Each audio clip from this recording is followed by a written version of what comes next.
Então esse é o último vídeo sobre a história. Depois podemos voltar a falar mais sobre ela. Esse para mim é o mais importante, porque esse é um dos pilares da tese da Juju Confusa. É pura especulação. Embora essa especulação ela não partiu do nada. Ela partiu da leitura de alguns livros. Eu vou pegar só as fatiazinhas para você ver. A gente vai agora mostrar a relação entre a história e a Bíblia. Inclusive vinculando o conceito de história e tória, e Torá, que é a Bíblia em português. Existe a Torá judaica, mas certamente os romanos se apropriaram, pode até se apropriar dessa palavra mesmo, não é? Eu vou mostrar a Torá romana. Como a Juju compreende a Torá romana. Eu primeiro imaginei como se fosse uma árvore. Eu entendi a história como uma árvore. Contando, a raiz é o mito, o tronco, os galhos. A raiz é o mito, né? Vem os troncos, que é a Torá. Os galhos, que são as teorias da história. Por isso que eu disse que quem se meter nessa galhada não se acha mais. E as folhas, os pequenos recortes da história. Então, na imaginação fértil da Juju Confusa, repetindo, as raízes são os mitos, o tronco, aqui, porque nós chamamos no Nordeste, um tronco, a gente chama de tora, chama de pora, chama de escora. A gente quer parede velha da casa do pobre, tá lá caindo, a gente, bota uma escora. A gente vem com um pau grande e escora para lá para não cair a parede, não é? E a língua nordestina pode parecer brincadeira, ela guarda muita sutileza, viu? Então é o seguinte, então o tronco é a tora, não é? Pode ser que alguém já tenha pensado isso. Eu nunca encontrei. Se alguém vê, olha, essa alegoria aí de que a história, a Tora é uma árvore, se alguém encontrar, me diga, eu vou ter a maior satisfação de reconhecer o autor. Para mim ela surgiu como se fosse uma intuição. A Tora, isso é a Tora. Então, na linguagem popular nordestina, Tora, escora, espora, pora, não é? Então é um tronco. Então a história é a Tora, tanto porque ela é quase idêntica à história de Flávio Josefo e a Torá, é quase idêntica. Depois eu vou falar mais sobre Flávio Josefo, não é? Então, em Roma Antiga, as divindades eram cultuadas mesmo na forma de mito, além da religião doméstica do pai de família e do culto aos mortos. Então, essa religião, agora nós consideramos raiz, ela torna sumiu. Mas surgiu o tronco, que é a Tora. Veja o que diz o tribuno Cícero. Ele fazendo uma comparação. Se a mitologia relativa ao Hades, por mais fictícia que seja, muito contribuiu para que os homens sejam piedosos e justos, quanto mais devemos estimar a história, a sacerdotisa da verdade, a fonte de toda a filosofia. Ela deveras educa os homens para uma vida honesta e decente. Isso aqui é de Besselar, Introdução Histórica, página 104, nota 5. A nota 5 é nota de pé de página. Não há como duvidar de que do mito surgiu a Torá. Mato Soares mesmo diz, reconhece nas introduções da tradução dele da Bíblia da Vulgata que o mito de Gilgamesh está ali completo e também existem outras referências.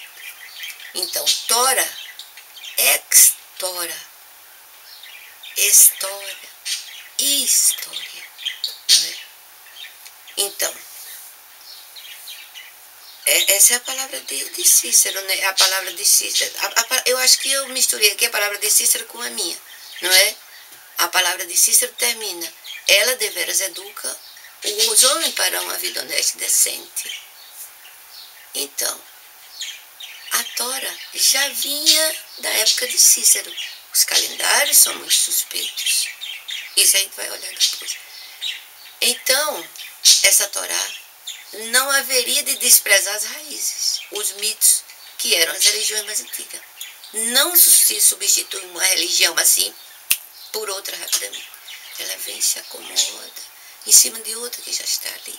A não ser que você dizima aquelas populações, como é o caso de ter se dizimado os índios, ter se dizimado aqueles índios pré-colombianos de outras áreas da América, os incas, o mar, desapareceu tudo. Mas, não sendo assim, a religião ela se acomoda em cima de outra. Aí você vai ver o que diz Karen Armstrong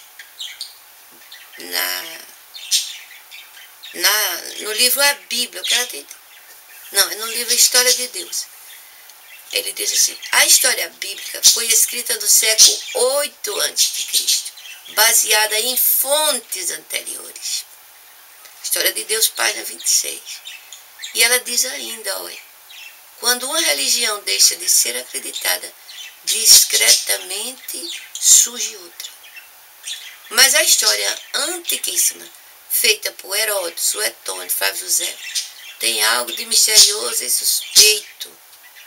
Porque, como era a religião dos mortos, como eram os mitos, que eram as religiões antigas, aquilo que se escrevia, se a gente for pegar os livros de mitos mesmo, o mito mesmo em si, como aquele mito de Ovídio, Metamorfose, você fica meio assustado. Então, vou mudar de assunto, veja o que diz Paul Johnson. Os historiadores deveriam se acautelar ao buscar padrões divinos nos acontecimentos. Eles são muito fáceis de achar, pois somos criaturas crédulas, predestinadas a acreditar, são providos de imaginação poderosa, que de estalo produzem e realinham dados para se integrarem em qualquer esquema transcendental. Isso aqui está em Paul Johnson, página 582. Outro autor que devemos também considerar suas palavras é Jacques Benigni Bossuet. Ele chama História a difusão do cristianismo. Não é?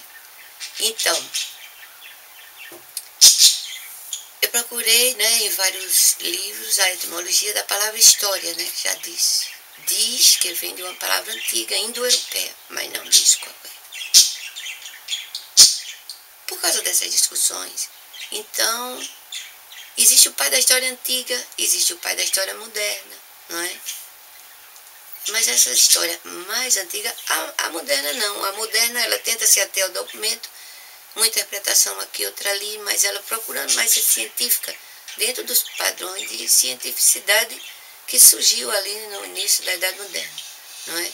Então, a gente tem que se preocupar mais com a história antiga, aqueles historiadores antigos.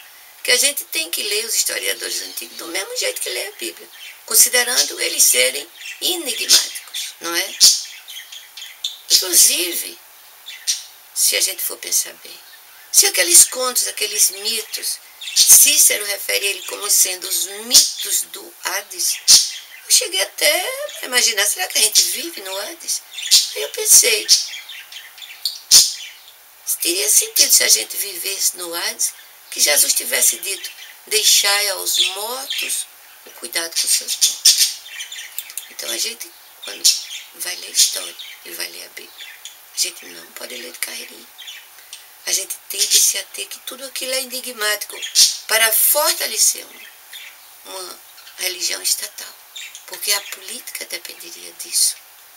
Inclusive os romanos, isso está lá no livro Cidade Antiga, depois eu vou localizar.